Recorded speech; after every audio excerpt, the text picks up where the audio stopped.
हम लोग भुज में नीलकंठ भवन में नाइट होल्ड किया है। तो नीलकंठ भवन में यहाँ पे रहने की और ठहरने की बहुत अच्छी व्यवस्था है।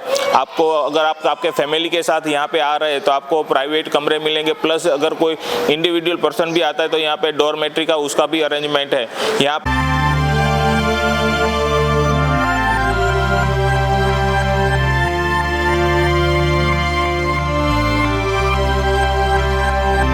चुके। मेरे पीछे आप जो देख रहे हैं विजय विलास पैलेस है, जो रेड स्टोन में पूरा बनाया हुआ है। ये भुज के राजा खेंगारजी III जो थे उसने उसके और उसके कुंवरों के लिए एक समर रिसोर्ट के लिए ये बनाया गया था।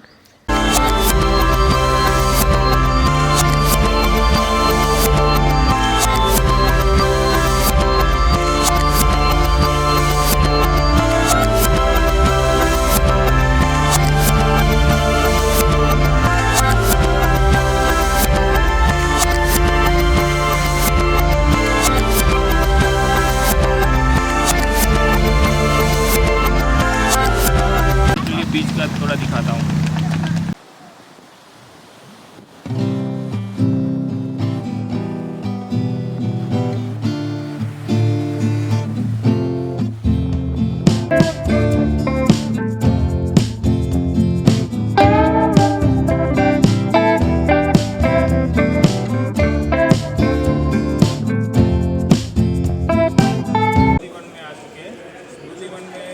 सुबह 10 बजे से लेकर शाम को 6 बजे तक खुला रहता है।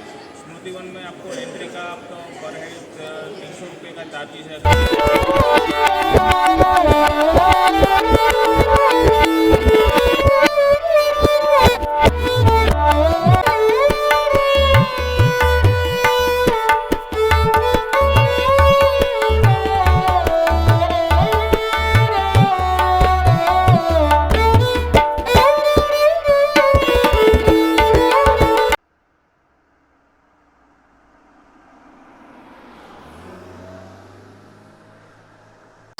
गुड मॉर्निंग, सुप्रभातम। आज हमारा ये कच्छ में 5वां दिन है और भुज में दूसरा दिन है। कल मैंने आपको पहले वाले ब्लॉग पे जैसे बताया कि कल हम मांडवी और भुज को साइट सीन हमने किया था, तो उसमें कल की डेट में हमारा पूरा शेड्यूल बहुत टाइट था। तो फर्स्ट हाफ में हम मांडवी गए थे, तो मांडवी में हमने विजय विलास पैलेस और बीच का साइट सीन किया था। लेकिन एक वहाँ पे एक मेमोरियल है श्याम कृष्ण वर्मा जी का, जिसको हम कवर नहीं कर पाए क्योंकि वहीं पे हमारा दोपहर का 1 बज गया था और 1 से 3 बजे के या 2 बजे के आसपास वो बंद रहता है एक या 2 घंटे के लिए। तो फिर हम वहाँ से निकल गए थे और भुज आ गए थे। भुज में हमने कल प्रयाग महल, आईना महल और कच्छ म्यूजियम को एक्सप्लोर किया था। उसके बाद हम लोग स्मृति वन गए थे। तो स्मृति वन में हमने कम से कम हमारे 1.5 से 2 घंटे उसमें मतलब हमारे गए हैं, लेकिन वो पूरे 2 घंटे हमने पूरे एंजॉय किए। जो स्मृति वन बनाया गया है वो गुजरात गवर्नमेंट के द्वारा अर्थक्वेक आया था भुज कच्छ में 2001 में 26 जनवरी को, उसके रिलेटेड है। उसमें पूरा हिस्ट्री दिया गया है कि भाई पृथ्वी कैसे उत्पन्न हुई थी और बाद में उसमें कौन कौन से टाइम में क्या क्या बदलाव आए थे। तो जो भी लोग भुज आते हैं, मेरा एक रिकमेंडेशन उसको रहेगा कि आप 2 से 3 घंटा उसमें जरूर आपका दीजिएगा। बहुत देखने जैसा है, खास करके बच्चों को ही ले। अगर आपके साथ आपके बच्चे आ रहे हैं और वो स्टूडेंट है तो उसका ID कार्ड जरूर साथ में रखिएगा, क्योंकि इसका जो एंट्री फीस है वो 300 रुपये है। तो अगर स्टूडेंट हो गए तो उसके 50% उसमें डिस्काउंट मिल जाएंगे।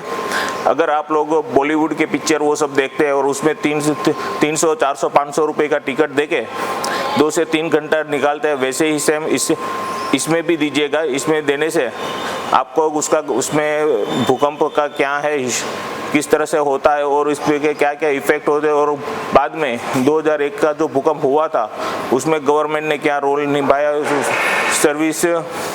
सोशल सर्विस वालों ने क्या क्या उसमें हेल्प की, पूरे वर्ल्ड ऑर्गेनाइजेशन ने कैसे अपने को भारत को उस टाइम पे हेल्प किया था, वो पूरा डिटेल है उसमें। तो मेरा ये रिकमेंडेशन रहेगा, भुज आते हैं तो भाई स्मृति वन जरूर एक बार देखिएगा।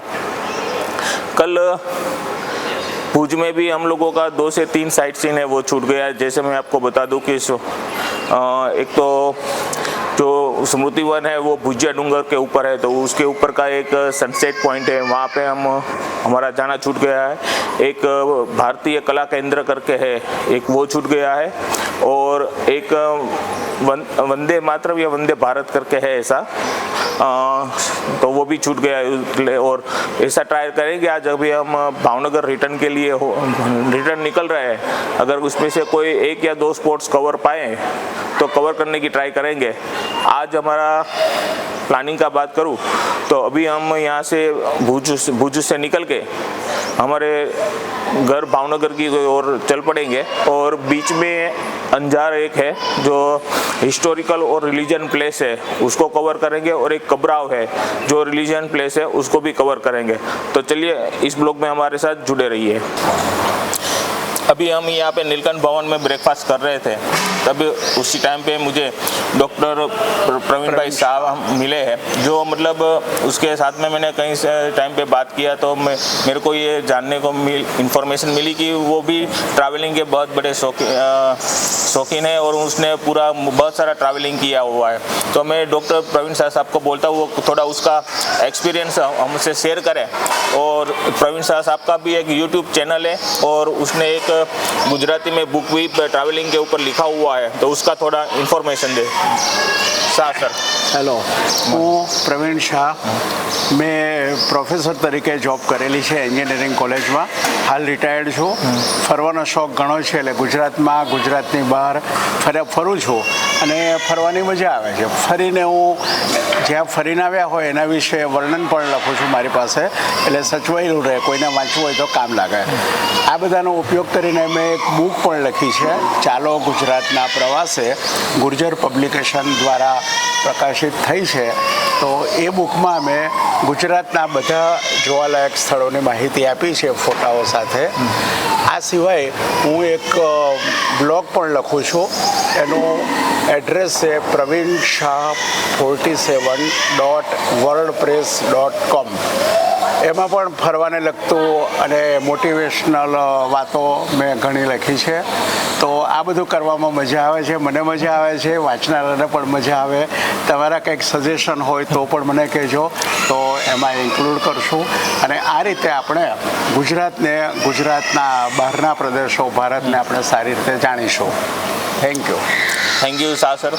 जो शाह सर ने हमें इन्फॉर्मेशन दिया है कि भाई शाह सर ने एक बुक भी लिखा हुआ है जो गुजराती में है सर, बराबर, तो उसको हम पढ़ेंगे, और उसमें से हम जैसे नए नए जो ट्रैवलर हैं उन लोगों को बहुत सारा सीखने को मिलेगा।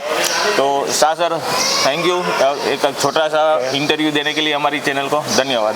वेलकम, मिलते रहेंगे। Sure sir. और अपने एक्सपीरियंस शेयर करेंगे। Yes sir, sure sir, thank you. तो भाई फाइनली अभी हम यहाँ से भुज से निकल चुके हैं, और यहाँ से हम अंजार जाने के लिए निकले हैं। अंजार यहाँ से तकरीबन 40 से 45 किलोमीटर है, तो ये काटने में हमें कम से कम 1 घंटा सवा घंटा लगेगा। अंजार में वहाँ पे एक बहुत फेमस जैसल तोरर की समाधि है, जो जिसका इतिहास बहुत पुराना है, हम वहाँ पे विज़िट करेंगे, और फिर वहीं से हम आगे कबराव होते हुए भावनगर की तरफ चलेंगे। तो चलिए आज का जर्नी शुरू करते हैं। जय माता जी।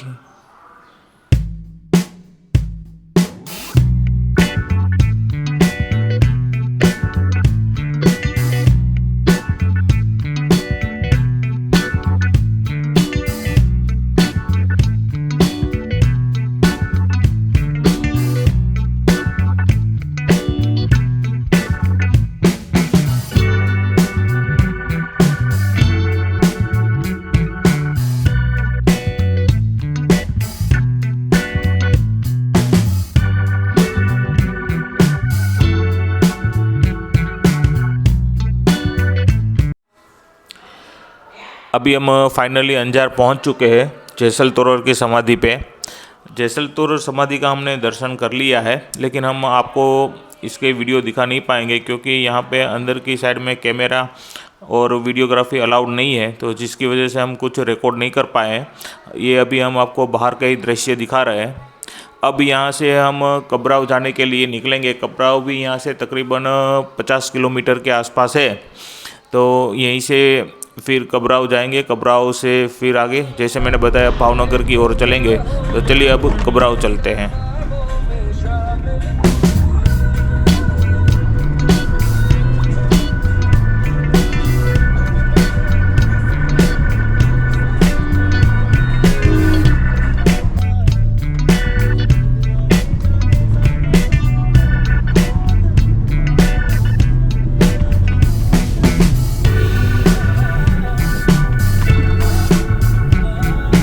अंजार से अभी हम कबराव आ चुके हैं। कबराव मंगल माता जी का मंदिर है और ये मंदिर की विशेषता ये है कि यहाँ पे जितने भी श्रद्धालु आते हैं, कोई मन्नत रख के आते हैं, जिसका मन्नत पूर्ण होता है वो लोग अपनी श्रद्धा से यहाँ से जो भी चढ़ावा चढ़ाते हैं वो कोई पैसे में चढ़ावा चढ़ाया नहीं जाता है। उसके अलावा उसको जो भी अन्न का उसका दान करना है वो यहाँ पे किया जाता है। तो आप यहाँ पे जब भी आएंगे तो आपको यहाँ पे कोई मतलब पैसे के ऐसे कोई डोनेशन लिया नहीं जाता है।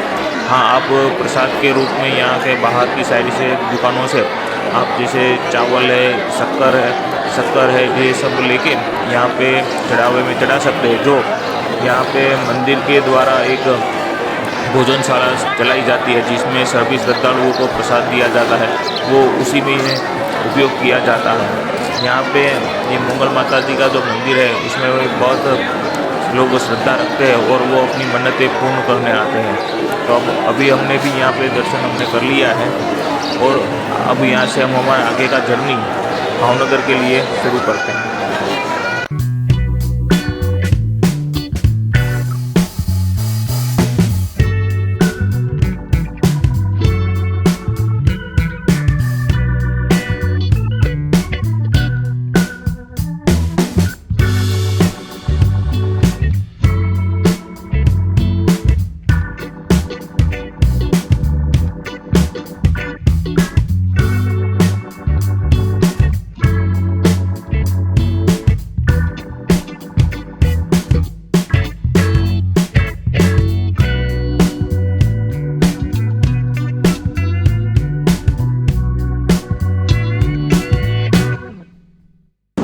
अभी हम सामख्याली में पहुंच गए और हाईवे पे ही एक श्री चामुंडा कृपा रेस्टोरेंट करके है जो उसकी काठियावाड़ी थाली के लिए बहुत फेमस है। मैं इसमें यहाँ पे कई बार निकला था लेकिन कभी मेरे को मौका नहीं मिला था कि ये यहाँ पे काठियावाड़ी थाली का मैं टेस्ट करूँ।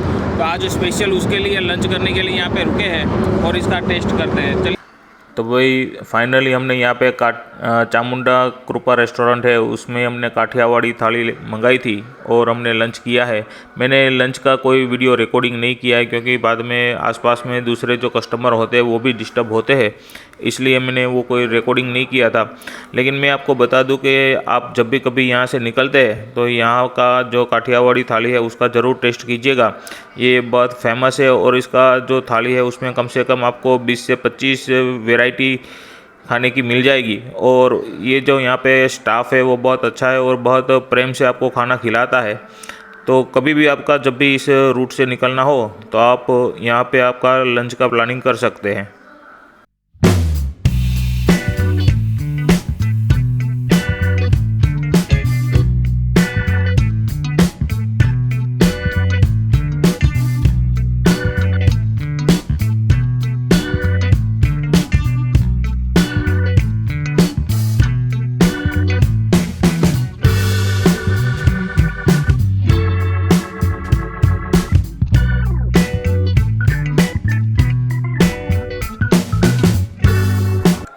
भाई जैसे मैंने आपको पहले बताया कि आज हमारा ये कच्छ ट्रिप का आज लास्ट डे है और अभी हम भावनगर के लिए निकल चुके हैं।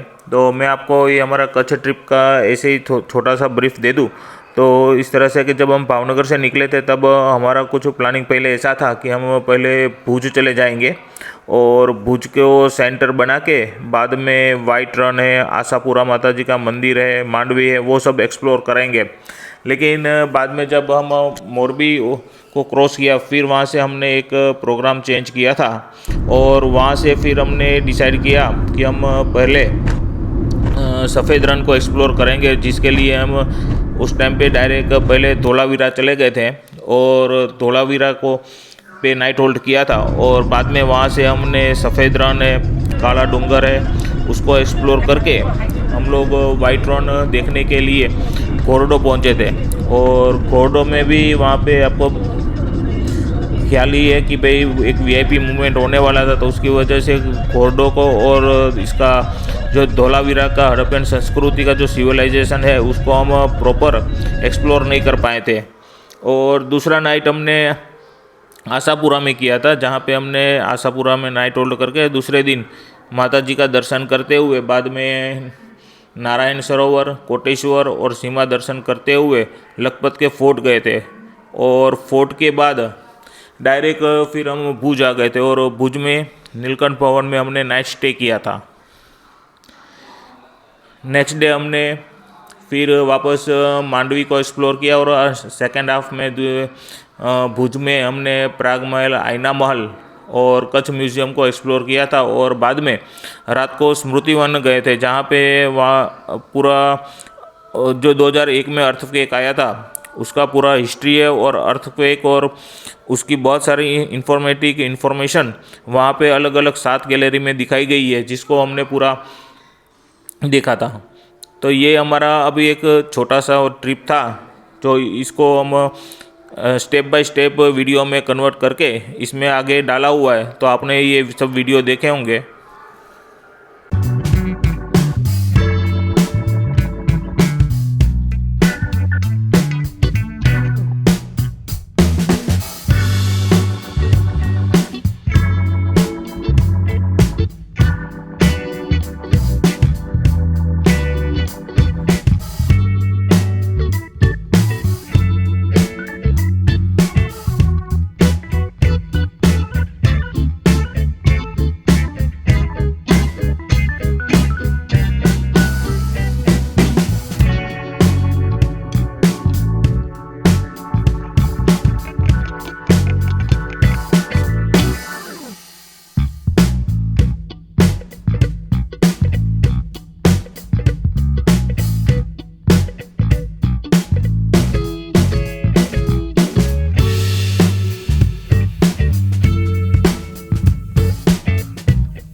फाइनली अभी रात को 8:30 पे हम भावनगर पहुंच गए। आज सुबह जब हम भुज से निकले थे तब हमने अंजार और कबराव होते हुए भावनगर आए। तो अंजार और कबराव में दोनों जगह पर मंदिर है, तो जहाँ पे मंदिर के अंदर फोटोग्राफी और वीडियोग्राफी अलाउड नहीं था, तो इसको हमने मतलब अंदर की साइड का तो वीडियोग्राफी और फोटोग्राफी नहीं कर पाए, लेकिन बाहर से हमने वीडियोग्राफी किया है, जो मैं इस ब्लॉग में आपको पहले दिखा चुका हूँ। और बाद में हमने रास्ते में समाख्याली में लंच किया था, जहाँ पे एक चामुंडा रेस्टोरेंट करके बहुत फेमस रेस्टोरेंट है हाईवे का। और उसके बाद हम डायरेक्ट भावनगर आ गए। तो ज़्यादातर आज का दिन हमारा ड्राइविंग में ही निकला है। और ये सीरीज़ जो हमारी कच्छ की सीरीज़ है, आज उसको मैं आज कंप्लीट कर रहा हूँ। और ये ब्लॉग के बाद एक कंक्लूजन ब्लॉग डालूँगा, जिसमें मैं पूरा कच्छ का 5 दिन का हमारा जो ट्रिप था और कौन कौन से रूट से हमने मतलब पूरा कच्छ एक्सप्लोर किया और कौन से रूट से और एक्सप्लोर कर सकते हैं, उसका पूरा मैं डिटेल दूंगा उसमें। तो वो आप लोग ज़रूर देखिएगा। धन्यवाद।